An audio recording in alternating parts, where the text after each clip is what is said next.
Vous aimeriez enfin reprendre le contrôle de votre vie, la piloter. Regardez comment procéder. Il y a 2 clés importantes à connaître immédiatement. À très vite.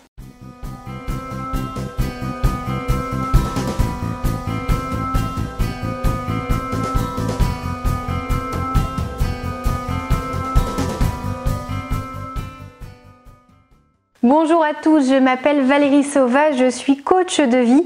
Aujourd'hui, une vidéo que vous allez pouvoir retrouver sous forme d'article sur le site challengeyourself.fr. C'est un site que j'ai créé pour vous, que vous soyez particulier ou professionnel, lorsque vous avez des rêves, lorsque vous avez envie de vous affranchir de tous les blocages possibles, de toutes vos peurs, enfin travailler ces points importants comme la confiance en soi, l'absence de timidité pour enfin pouvoir aller vers les autres au niveau personnel et professionnel, ou tous les autres blocages qui peuvent pour l'instant vous limiter dans votre existence. Alors aujourd'hui, comment avancer sur ce thème, comment réussir à mieux profiter de la vie? Je voulais vraiment mettre l'accent sur 2 choses. La première, c'est que la vie est belle, la vie est pleine de surprises, vous aurez à rencontrer et à faire face à des obstacles, vous aurez également des opportunités à saisir, des sources de joie juste exceptionnelles. La vie est faite de tout ça à la fois. Ne demandez pas à la vie de vous offrir juste une de ses facettes, que le bon, que le facile, que le plaisant, puisque la vie est faite de cette combinaison des fois de déception avec des sources de plaisir, mais rien n'est lisse, rien n'est acquis, rien n'est complètement positif ou complètement négatif. C'est vraiment une alchimie, une création qu'il va falloir accepter, parce que sinon vous allez être déçu à chaque fois que vous rencontrerez un obstacle sur votre parcours. Comprenez aujourd'hui que si vous voulez avoir une vie à la hauteur de vos espérances, il va vous falloir savoir ce que vous attendez de la vie, ce que vous avez envie de faire de ce temps qui vous est offert. Vous ne savez pas combien de temps, mais vous pouvez choisir ce que vous allez en faire au quotidien, sans attendre, en limitant le nombre de regrets possibles. Donc il faut vraiment commencer à se projeter pour comprendre ce qu'on veut faire de sa vie à tous les niveaux, ce qu'on veut avoir, ce qu'on veut être, ce qu'on veut faire comme métier, ce qu'on veut pratiquer comme passion, les gens qu'on a envie de fréquenter, les plats qu'on a envie de découvrir, les activités artistiques qu'on a envie d'essayer, tout ce que vous voulez amener dans votre vie, tout ce que vous voulez ajouter pour que votre existence soit plus riche, plus émerveillée, plus enjouée, plus pleine de surprises, des surprises positives, des choses qui vont vous plaire, des déceptions. Des fois, vous allez croire que la sculpture c'est votre truc ou que l'entrepreneuriat ça l'est, et en fait, c'est pas ce qui vous convient. Mais tant qu'on n'essaye pas, on ne sait pas. Donc, commencez par choisir ce que vous voulez dans la vie, en mettant de côté ce que les gens vont en penser, ce que les gens imaginent dans l'idéal pour vous. C'est-à-dire qu'il y en a qui vont vous prédestiner à des carrières des fois très surprenantes. En tout cas, écoutez votre cœur. Écoutez vos envies, et si vous avez envie d'apprendre le coréen, si vous avez envie de vivre là-bas, sans même savoir pourquoi, puisque vous n'y avez pas mis les pieds, essayez d'explorer cette piste-là, de comprendre ce qui vous attire vraiment, et si ça vous plaît, si c'est votre truc, allez-y, foncez, et peu importe que ça soit pas le chinois. On va vous dire que le chinois est peut-être plus porteur économiquement parlant. La Corée, il y a quand même de jolies choses à faire et des opportunités à saisir. Donc, suivez vraiment ce que vous avez envie de faire, suivez ce que votre cœur vous dit, ce que vous avez finalement dans les tripes, ce qui va vous animer, vous motiver pleinement, et puis vous donner envie de fournir tous ces efforts. Ensuite, si on veut vraiment profiter de la vie, si on veut la piloter, si on veut vraiment aller au-delà de ce qu'on a et se dessiner finalement quelque chose de merveilleux, il faut comprendre que notre état d'esprit va nous y aider, ou alors va être au contraire un facteur bloquant. Si vous avez énormément de croyances à votre égard, si vous vous jugez comme manquant de compétences, comme manquant de confiance en vous, comme manquant de tellement de choses au final, que finalement ça n'est pas possible pour vous. Ça vous plairait, mais vous savez que ça n'est pas pour vous. Est-ce que vous le savez à 100%, ou est-ce qu'il y a une petite chance pour que vous réussissiez?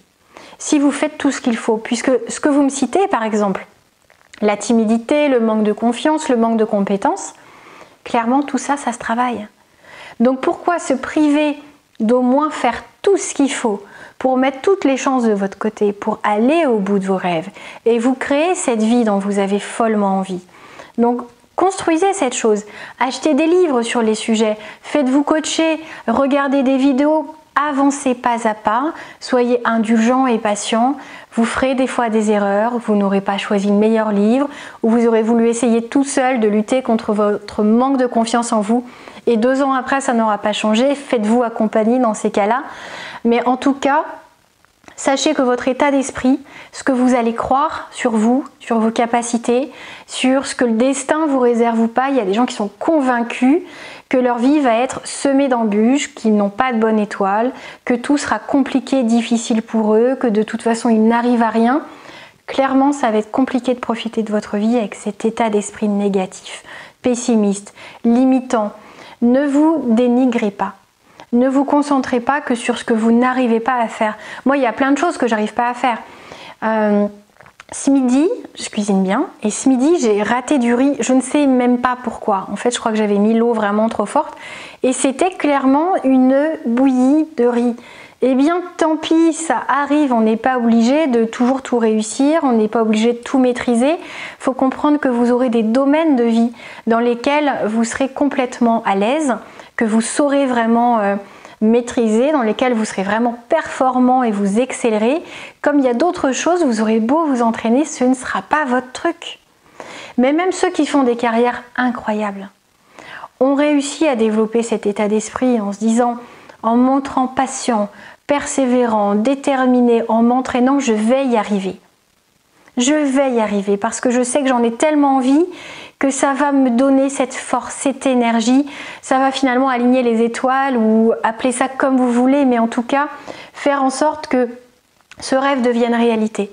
Comme d'autres personnes ne vont même pas essayer et vont se dire j'aurais beau faire tout ça, ça ne marchera pas pour moi, ça ne marche jamais. Dès que j'essaye quelque chose, ça ne marche pas.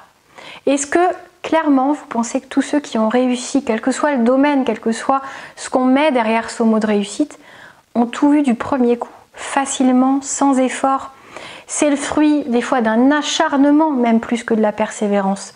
Mais quand on veut vraiment quelque chose, on fait tout ce qu'il faut pour l'avoir. J'ai changé de carrière, j'ai fait des cursus d'études. Les gens se demandaient pourquoi je faisais des doubles cursus, c'était pas cohérent pour eux. C'était très clair, moi j'étais très curieuse, je voulais combiner ça, je savais que ça me servirait. Et ça a servi. Oui, j'ai fait de la psycho en même temps que j'ai fait de l'anglais et de l'italien. Et en fait, ça me sert aujourd'hui puisque je donne des conférences en anglais. Je ne le fais pas encore en italien, mais qui sait? Et je trouverais ça hyper sympa d'aller à Rome faire un séminaire, une conférence en italien. Ce serait une nouvelle piste de dépassement de soi. C'est-à-dire que là, je peux aller vous faire un séminaire, même sans trop de préparation, sur les thèmes qui sont vraiment ma spécialité, sur ce qui touche à la confiance en soi, à la libération de ses peurs, de ses blocages, ou à la prise de parole en public, par exemple. Mais s'il faut le faire en italien, c'est clair que moi aussi, je vais avoir ce sentiment de nouveauté, de défi, d'obstacles à franchir, parce que je vais devoir affiner ce vocabulaire spécifique lié à ce domaine-là. Et ça va pas forcément être facile. Simplement, si je pars en me disant oh, je vais pas y arriver, c'est trop compliqué, ça va se voir que j'ai pas parlé italien depuis longtemps. Et alors? Est-ce que vous ne trouvez pas ça super mignon quand quelqu'un parle, un étranger parle en français, parle dans votre langue? Vous trouvez ça adorable? L'effort, même si des fois certains mots sont accrochés, si les verbes sont pas conjugués exactement comme il faut, peu importe, au moins vous vous comprenez, vous voyez l'envie de bien faire de l'autre. Donc ne soyez pas critique ni à l'égard des autres ni à l'égard de vous-même.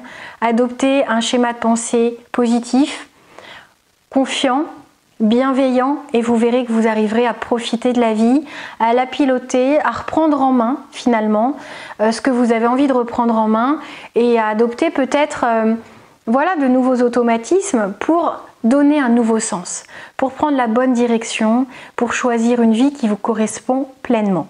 J'espère que cette vidéo vous aura plu, dites-le moi avec un petit pouce j'aime en dessous si c'est le cas. Également, abonnez-vous à cette chaîne si vous ne l'avez pas encore fait, c'est gratuit.